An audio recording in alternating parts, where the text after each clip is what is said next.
Assalamualaikum warahmatullahi wabarakatuh. Saya Aprianti. Saya membuat video ini untuk memenuhi syarat UTS mata kuliah didaktik metodik yang berjudul Teori Andragogi atau yang disebut cara belajar mengajar orang dewasa. Hukum nun mati dan tanwin. Hukum nun mati dan tanwin jika bertemu dengan salah satu huruf hijaiyah mempunyai 4 hukum bacaan, antara lain 1 izhar, 2 idgham, 3 iqlab, 4 ikhfa. Nun mati tetap nyata dalam penulisan maupun pengucapan, baik ketika wasol maupun waqaf. Sedangkan tanwin tetap nyata atau terdengar dalam pengucapan dan ketika wasol, tidak dalam penulisan maupun waqaf. 1. Izhar halqi. Izhar menurut bahasa adalah al-bayan, artinya jelas. Halqi artinya tenggorokan. Sedangkan izhar menurut istilah ialah mengeluarkan setiap huruf dari makhrajnya tanpa memakai dengung atau sengau pada huruf yang dibaca izhar. Izhar menurut pengertian hukum nun mati dan tanwin adalah apabila nun mati atau tanwin menghadapi salah satu huruf halqi yang 6, maka dinamakan izhar halqi. Izhar halqi hurufnya yaitu hamzah. Contohnya yan auna, ha, min ha, ain, an ama, ha, yan hituna, alin, min lilin, kha, wa in khiftum. Yang kedua, idgham. Idgham bi gunnah. Secara bahasa, idgham artinya memasukkan, bi gunnah artinya dengan dengung. Dalam pengertian hukum nun mati dan tanwin, idgham bi gunnah ialah apabila nun mati dan tanwin bertemu dengan salah satu huruf idgham yang 4, maka dinamakan idgham bi gunnah. Keempat huruf idgham bi gunnah itu terkumpul dalam lafaz yanmu. Tetapi idgham itu terbagi ke dalam 2 bagian. Yang pertama, idgham bi gunnah yang huruf-hurufnya terkumpul dalam lafaz yanmu. Contoh ya, ayyukabbiru, nun lan nasbira, mim maq'adihim, waw nafsin wahidah. Idgham bila gunnah. Bila gunnah artinya tidak memakai gunnah, dengung atau sengau.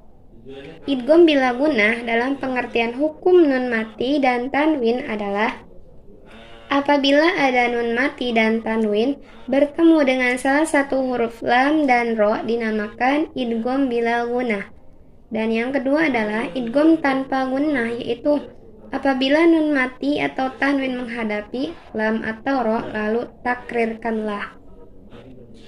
Cara membaca idgham bila gunnah ialah dengan memasukkan suara nun mati atau tanwin sepenuhnya kepada huruf lam atau ro tanpa memakai dengung atau sengau.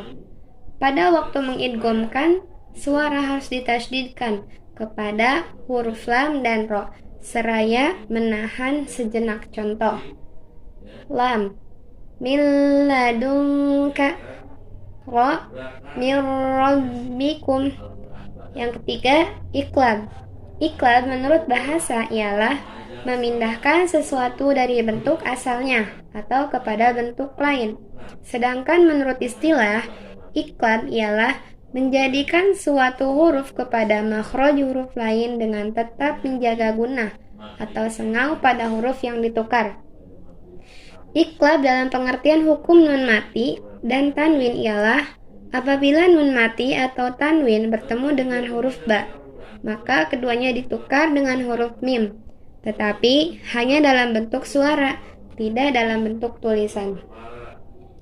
Cara membaca iqlab adalah dengan mengubah suara nun mati atau tanwin menjadi mim.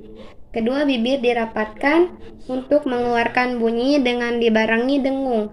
atau sengau yang keluar dari pangkal hidung. Kemudian ditahan sejenak, kira-kira 2 ketukan sebagai tanda bahwa di sana terdapat hukum iqlab. Contoh, ba. Mim ba'di. Contoh yang kedua, ambihum. Contoh yang ketiga, sayyi'atum bima. Yang keempat, ikhfa. Ikhfa menurut bahasa adalah as-satru, artinya samar atau tertutup. Sedangkan menurut istilah, ikhfa adalah mengucapkan huruf dengan sifat antara izhar dan idgham, tanpa tasdid dan dengan menjaga gunnah pada huruf yang diikhfakan.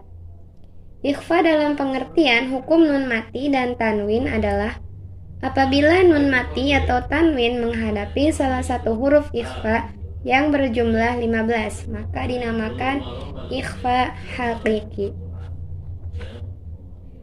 Cara membaca huruf ikhfa adalah memadukan antara suara nun mati atau tanwin dengan suara huruf ikhfa yang ada di hadapannya. Suara ikhfa akan terdengar samar antara izhar dan idgham, antara suara nun mati dan tanwin dengan huruf ikhfa yang dihadapinya. Ketika itu, suara nun mati dan tanwin masih tetap terdengar namun samar. Demikian juga huruf ikhfa sudah mulai terdengar namun juga samar. Saat proses ikhfa berlangsung, suara ditahan sejenak kira-kira 2 ketukan. Baru kemudian disambung dengan pengucapan huruf ikhfa. Huruf ikhfa yaitu so, za, sa, ja, sha, qaf, sa, dal, to, za, fa, ta, do, zo. Cukup sekian dan terima kasih. Mohon maaf apabila masih banyak kekurangan. Saya Aprianti, pamit mundur diri. Wassalamualaikum warahmatullahi wabarakatuh.